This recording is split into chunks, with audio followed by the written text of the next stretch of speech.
Jean Marie Nshimirimana ni umugabo w'abana bane, avuka mu ntara ya Ngozi muri komine Busiga. Hanyuma ubu nkuko mubibona tukaba turi muri kino gisagara ca Bujumbura mu Carama, akaba ariho tuba urugo rwacu ruri. Jean Marie Nshimirimana yavutse mu 1972 mu kwezi kwa gatatu. Murumva rero ko imyaka ndiko ndayijana.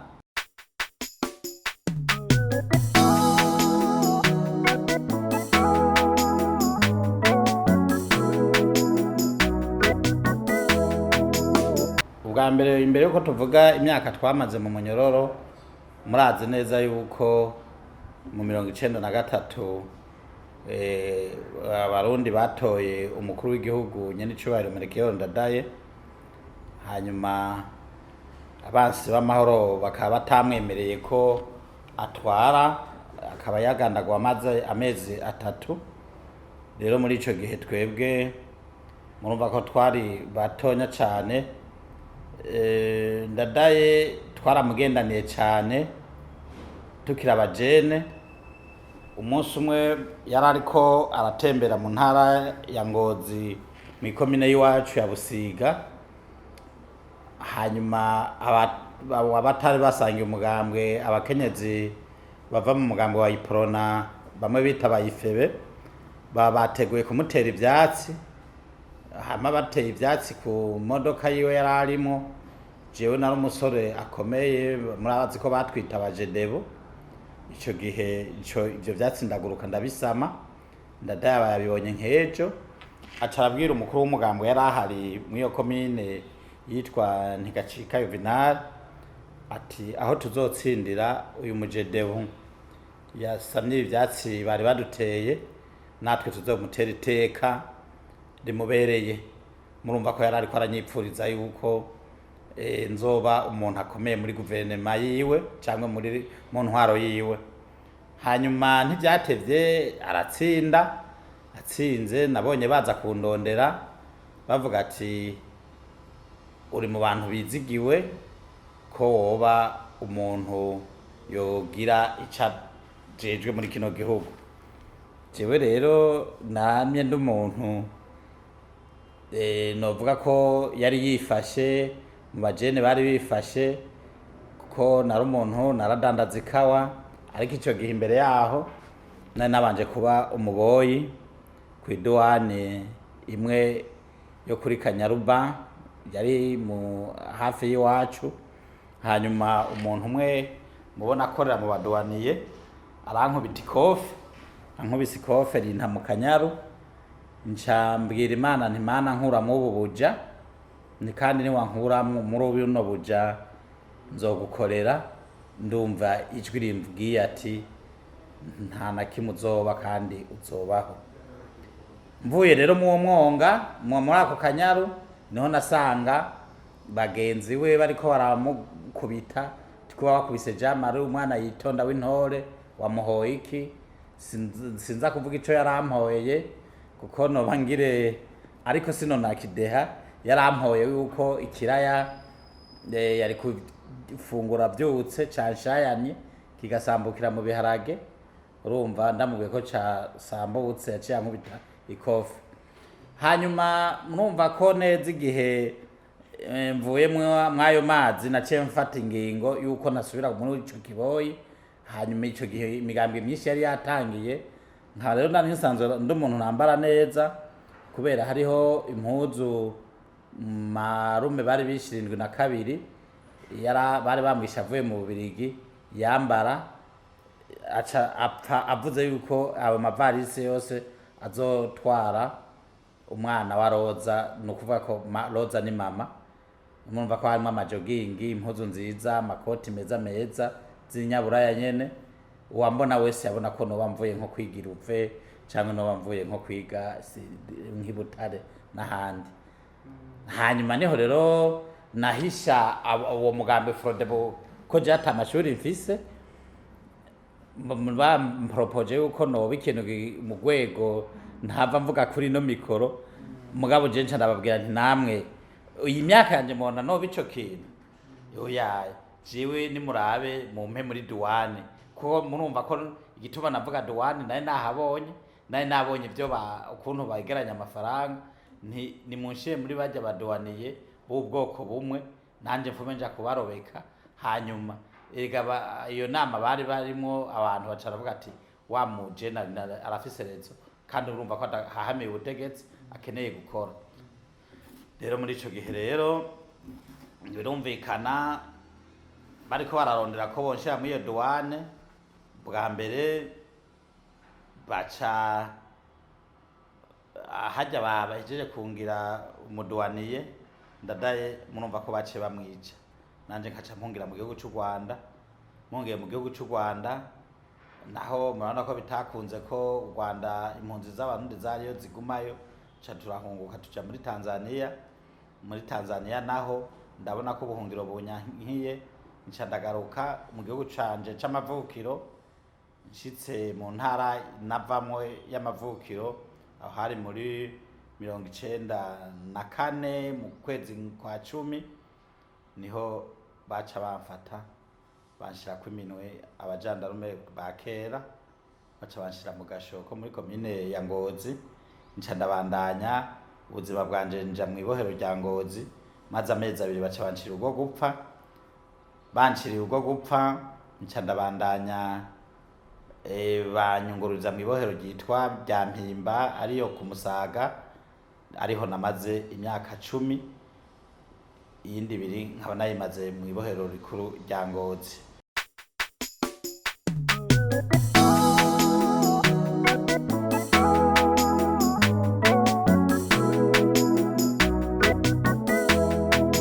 Ico gihe bagire batwaka ubuzima twege mu gihe banyonga abantu bagire banyonge twagira Mungu niwe yavuze ati uyu muntu nta maraso yakoze ati twavuganye ko twica abayisha abatutsi mugabo uyu none we wagira ziriki Jean Marie mwene Rusiyano baranyizigiye n'abarege saberonza ati ko tuzi uko jiwe konzi na mama wanje kugira rokoke ko ari Jean Marie ashingirwa intaye ko ari mu bantu bamamye ko ubwicanye butoba muri komine Busiga ico gihe nca ndarokoka baca baranyonga abandi murabazi ba Frimato baranyonga ba mashini baranyonga n'abandi bitwa ba Damiano na ba Efreme jewe rero Imana irakora ubuzima bwanje nca ndasubira mu ibohero rya Musaga ndarindira gushika igihe mwese muzi yuko nyene icubahiro Mandela yaza mu mabohero yaza i Burundi ari muri koraga arahuza abarundi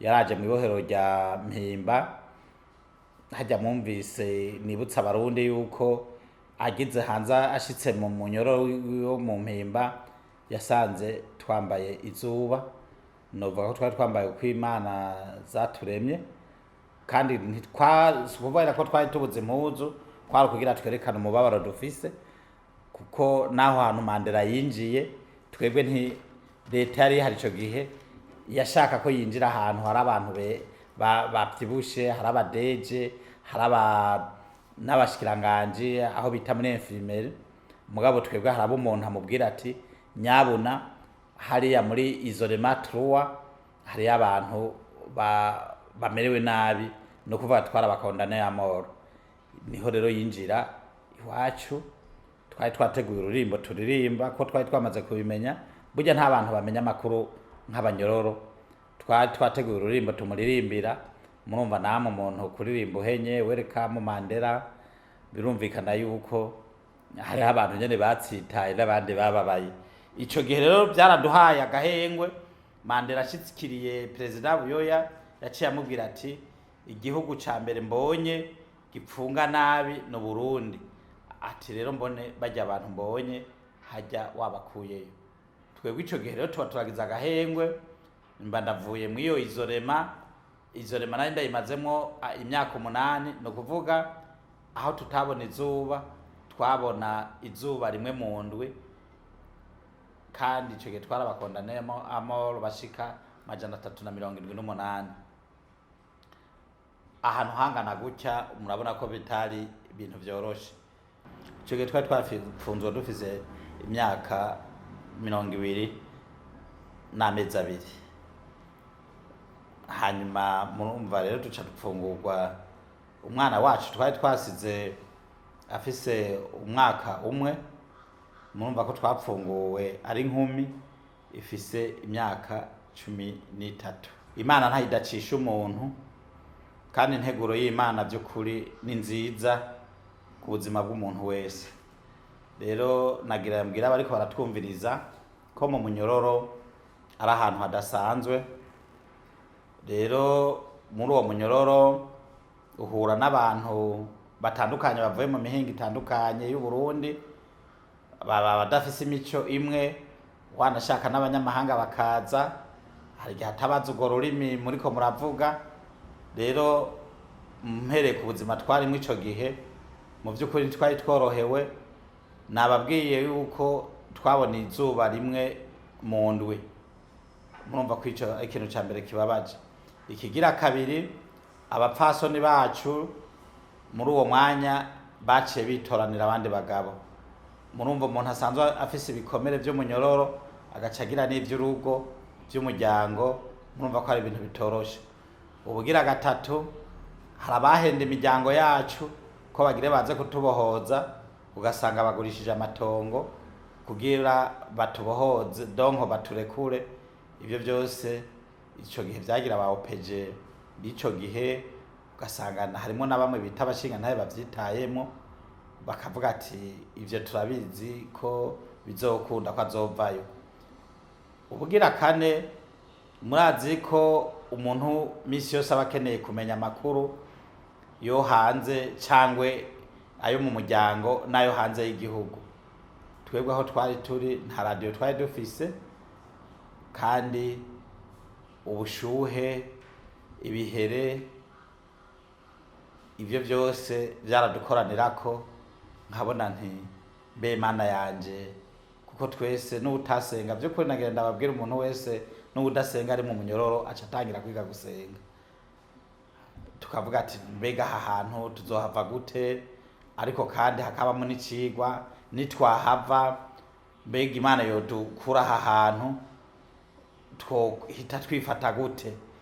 Aho twaba turi mu nkuru nyene z'abagowe, tukavugana tuti ibyo arivyo byose, umwe hari agakuku ntazosubiramwo, hariho politike ntazosubiramwo. Mugabo jewe muri uwo mwanya navuga make ko namaze kubona ico nzokora, ko ari ikinyene ndiko ndakora uno munsi. Hanyuma ikindi kintu kibabaje mu munyororo, mwarumvise indirimbo imwe yaririmbwe n'uwo twari kumwe batumwita Rasta, yararirimbye ngo naryama butarira nkavyuka butaraca, cangwe inshorewe n'inembo. Urumva nkapfungwa vagabo. Urumva no kuvuga yuko wabupfunzwe ata kintu wagirizwa, ata n'urubanza rwawe rwigeze guciba, utazi n'ico wazira. Ivyo byose biri mu bintu muri rurya ruririmbo urukurikiranye neza, rurimwo inkuru kandi rukaba rurimo n'agahinda. Urumva ko yanavuga ko fiancé napfunzwe narasavye, Menya yarampevye. Ivyo byose rero twarabona abantu bazaniye imfunguruzo ati bayindagiye, ugasanga umuvyeyi ajararira ati nyomuka wafise inda amaze kuvyara kabiri. Je aho nobabwira yuko umwana wanje w'umukobwa ari wanyandikiye ikete, agakete gatonya ambwira ati mama kundana naka. Urumva ari umwana aho yabavuze ivyo yabonye. Ivyo byose rakabonge karadufata. Mugabo jewe namye ndi umuntu mfise morale, namye n'umuntu kandi ndemesha abanyororo barabizi. Igihe cyose habaye, murazi yuko hari igihe cigeze kuba c'abasanze sheke n'abasanze fe, jewe nari umuntu mvuga nti turengere amagorwa turimwo, twebwe ubwoko bwacu tubwite magorwa. Aha muri ino bohero ntituvuge ivy'abahutu n'abatutsi.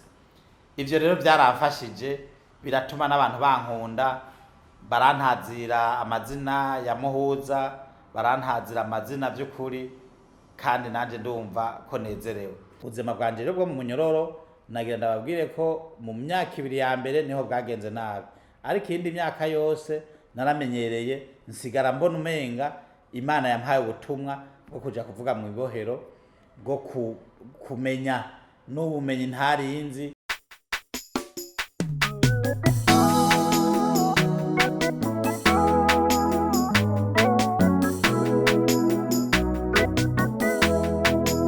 Kuva jewe imyaka yose narimaze nta shuri nta mahirwe yo kwiga nari naragize, ariko muri uwo mwanya naciye ntangira kubera nari mfise umwanya nkamenya agafaransa gake gake, hanyuma muri je nkabona nti ivyo ari byo byose murumva ko rebellion yari ihari, nkumva amakuru bamwe abagenzi banje ko babishe, hanyuma narabona ko na jewe Imana ahubwo hari iki umugambi yari mfise ko. Ariko nagira ndakubwire mu mibereho yanje gusoma ntavyo narinzi no kwandika ntavyo narinzi, mugabo jewe umuntu mu bantu bari baciye ubwenge, abantu bose bambona baravuga ati so yarakuri atakwigishije, kuko namye ndi umuntu nkerebutse kandi namye ndi umuntu yegereza abantu, sinigera nikumira kandi sinigeze ngira complex ngo nibaze ngo sinize. Aho nabandi hose narabona ko ndi umuntu, icambere ni kwa gaciro, narabona ko ubuntu ari bwo bungize. Nkaca rero mvuga nti ko ntagize amahirwe yo kwiga, hari ivyo nshoboye nzokora ivyo nshoboye, ivyo ntashoboye navyo vyabize babikore. Rero muri uwo mwanya novuga ko mu iryo bohero naciye ndahamenyera gusoma no kwandika dukenya. Hari umugenzi yitwa Christian yari yapfunzwe, ari umuyobozi w'ishuri, acambye ati no, ati ivyo byose nahoba uri wobura uvuga ko turi ngaha twihebuye tuzopfira ngaha, ejo tuzotaha, urakwiye kuzomenya kwiharurira ivyo udandaza, urakwiye no gusoma icapa, ivyo rero urakwiye kuvyiga. Aca aranyigisha nanje nca ndabifata nk'ejo. Hanyuma vy'ukuri Imana ikaba yari isanzwe yarampaye ingabirano. Igifaransa naho uzokumva mu kiganiro nza ndacishamo agatreme k'agafaransa nako nakura ku bantu, nkaca ndaba ico kavuga, nanje nkavuga ko nzokavuga mu gihe gikwiye. Niho rero mubona n'ubu unya ibyo nigiye mu iryo bohero nivyo ngire ndababwire ko byamfashije cyane.